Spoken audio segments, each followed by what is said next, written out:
টি-20 বিশ্বকাপ শুরু হতে আর কয়েকদিন বাকি।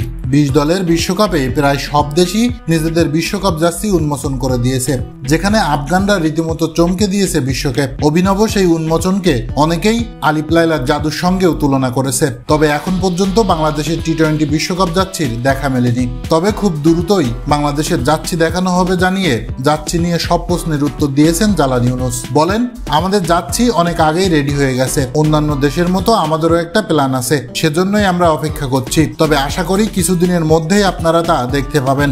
দর্শক, যাচ্ছি নিয়ে কি চমক দেখাতে চলেছে বিসিবি, আর এবারে যাচ্ছিতে বিশেষ কি থাকতে পারে বলে আপনি মনে করছেন, কমেন্ট করে জানিয়ে দিন আমাদেরকে।